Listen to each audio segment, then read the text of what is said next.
Hey everyone, welcome back to Bella Lynn, and today I'm here with yet another video.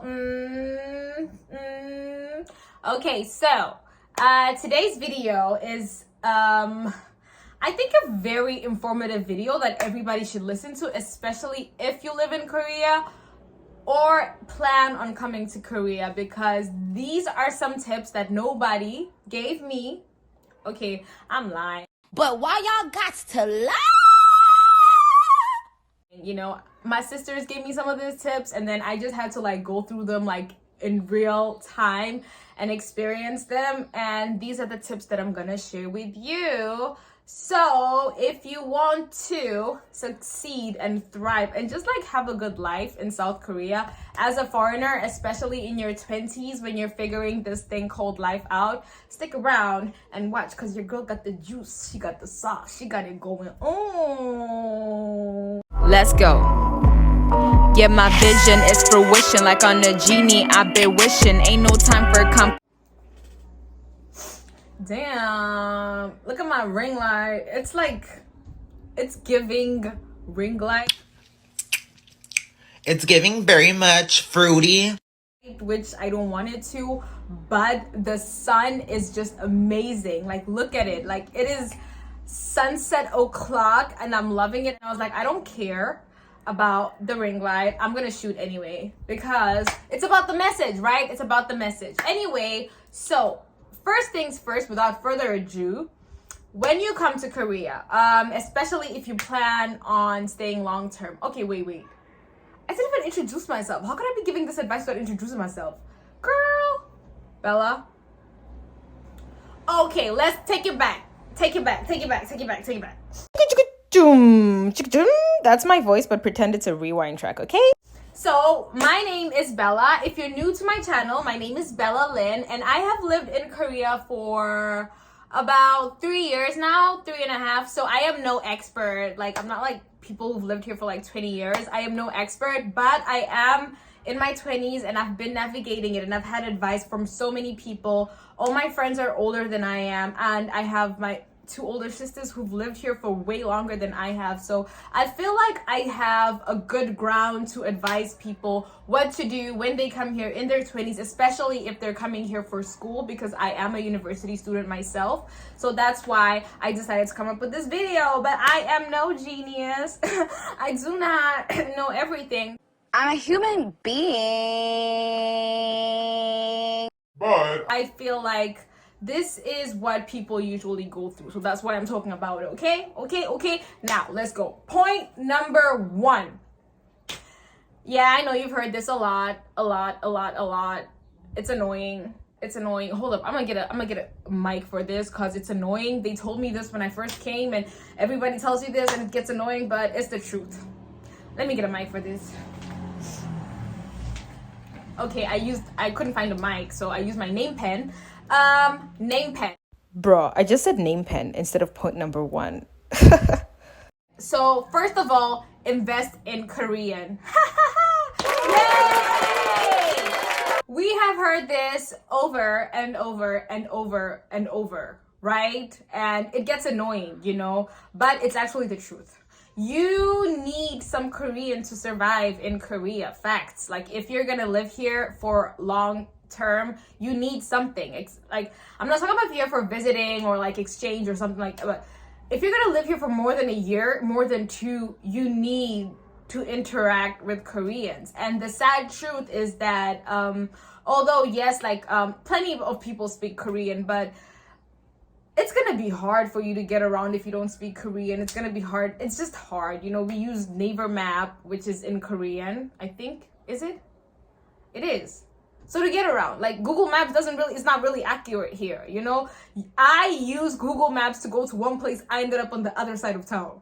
So you just need Korean to get around, and it makes it easier. And it's like, I'm not telling you to be fluent, right? You do not need to go and give a 5-minute speech on a podium in Korean, because I can't do that myself.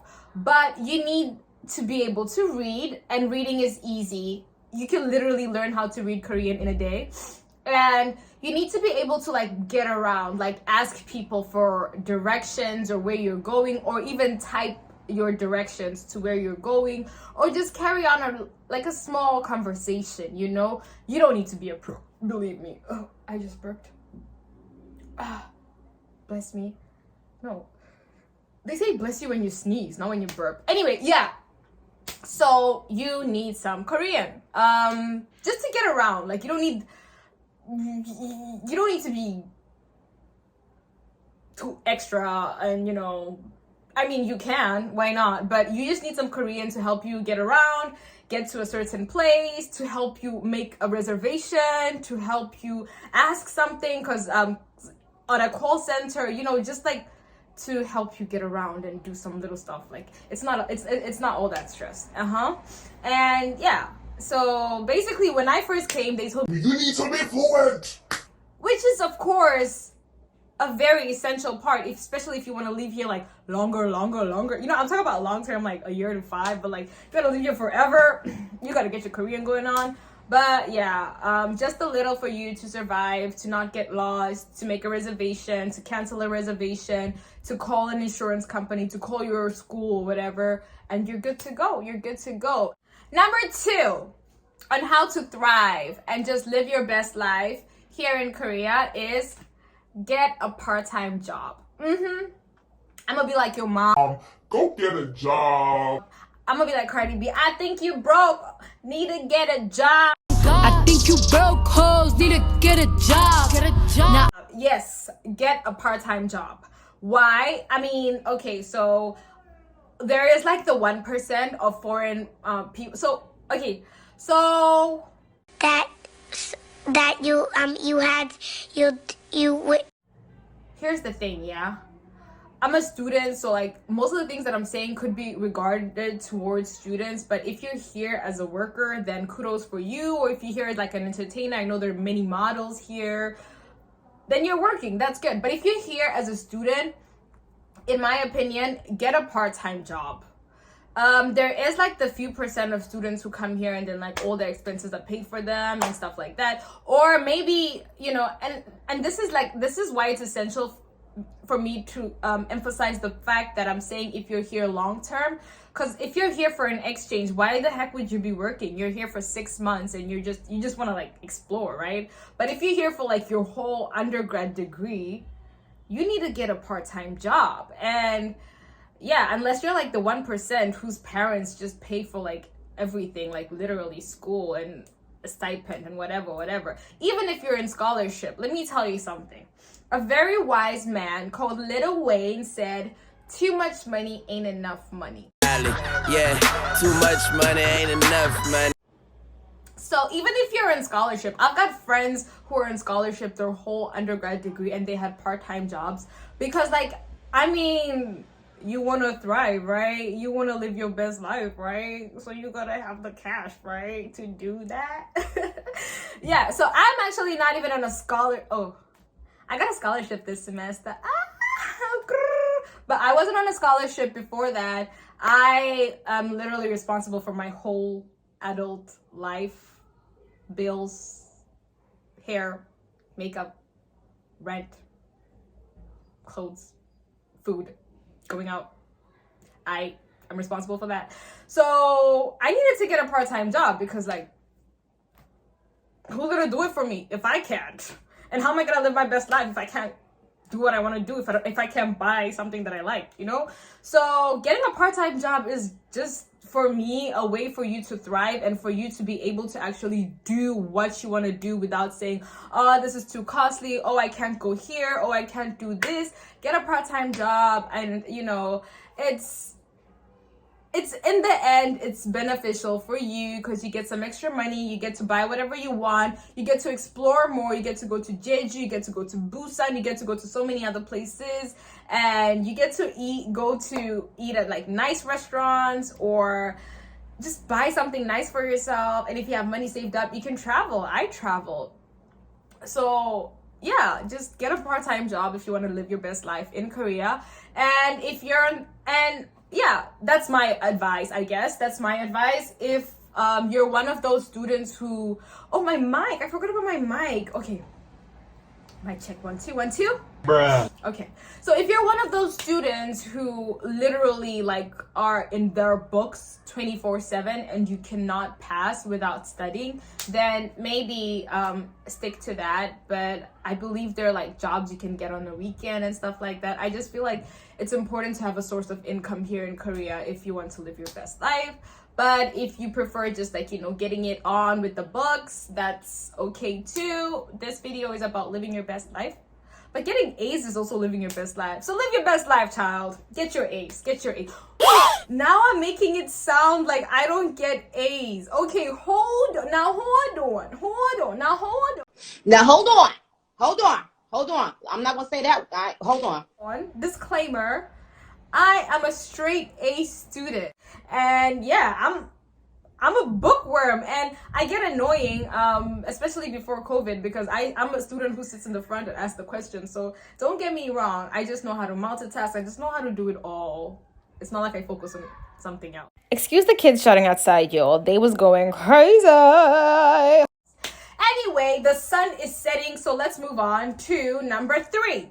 Number 3 is you need to have a Korean friend. See, when I move on this angle, the ring light is just not giving. And so I have to like stand here. Sit here like this. Okay, I'm sitting. Okay, number 3, you need to get a Korean friend. Whether you know Korean or not. You need to get a Korean friend because they help you in so many situations, especially if you're like one of the people who actually is not really fluent in Korean and just like barely survives. You need a Korean friend to help you out. They know the country way better. They know situations way better. They know how to handle things way, way, way better. So you need to get a Korean friend. Like every time I'm in trouble, I have the most beautiful, amazing friends who help me. And you need that. You need somebody who knows everything, who can help you, especially if you're here alone. Like I'm here with family and that helps me too, but also I have like a group of Korean friends who just are amazing and they help me and we have fun. Like you need that person who you can call if something happens, because you're not gonna have it all figured out, especially with the language. So you need that Korean friend to help you out. And the sun is setting. Oh my god, I'm so sad. Let's hurry up and wrap this up. Number 4. Oh my god, look at the sun, you guys. Look at the sun. It is gone. It is gone, you guys. The sun is gone. Okay, let's wrap this up and get out of here. Okay, so number 4, you need to go out. Okay, I can't. I literally can't. I literally can't. Can you see me? Hello? Is it me you're looking for? Okay, so number 4, you need to go out because that's where you're gonna meet your Korean friends and that's where you're gonna meet other friends. You need to go out, you need to socialize. Most of my bestest friends that I met them out. And we just started having the most beautiful relationship with each other. You need to go out, you need to meet people. You cannot stay in your dorm or in your apartment and think that you're gonna live your best life. On top of like having fun when you go out, because of course it is fun to go out, you just need to socialize more because you're in a place where you're not used to. You're not in your hometown. Nobody knows you. Nobody cares about you. So you need to put yourself out there and get to know friends. I had a phase where I would go out every weekend just to get to know new people because I needed friends and I needed a circle and I needed people who were there for me. I had that period. You don't have to go out for the whole degree for 4 years. I had my period where I would go out. I met my friends. I met my tribe. I met my group. We're closer than ever. And then I stopped putting myself out there or talking to everybody. But yeah, you need to do that because you need to get to know people. You're in a new city and it's all the way in East Asia. They speak a completely different language. You need to put yourself out there. Koreans are very shy people. So you're probably not going to expect a Korean to approach you and talk to you. So you need to put yourself out there and just have fun while you're doing it. Oh my God. And the lighting is now gone. Okay, number 5, you need to explore. If you are in a university in Seoul, you are not going to stay in Seoul for your whole degree. or if you're working in Seoul, you're not gonna stay in Seoul forever. You need to explore. Okay, I feel like I want to go somewhere else and work on my lighting, but I'm on my last point, so bear with me. I hope you can see me. I mean, I can see myself. You need to explore. You need to go out. You need to go to Hanok malls. You need to go to palaces. You need to go to like different provinces, Gyeonggi-do, Busan, wherever. You need to explore, because what's the point of being here if you're not exploring, right? What's the point of being in Korea if you're not exploring, if you're not going to all these places? There is no point, right?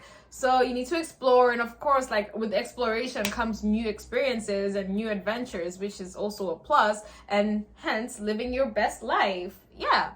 And for number 6, I don't know why I didn't put this in the intro, but if you're still watching, you're lucky, because this is a hard truth. And as everything that I told you is really beneficial, but there's also a hard truth that I need to tell. I don't know if I'm gonna add this in the intro later, because this is something that people need to hear, or if I'm gonna save this to my loyal 3 people.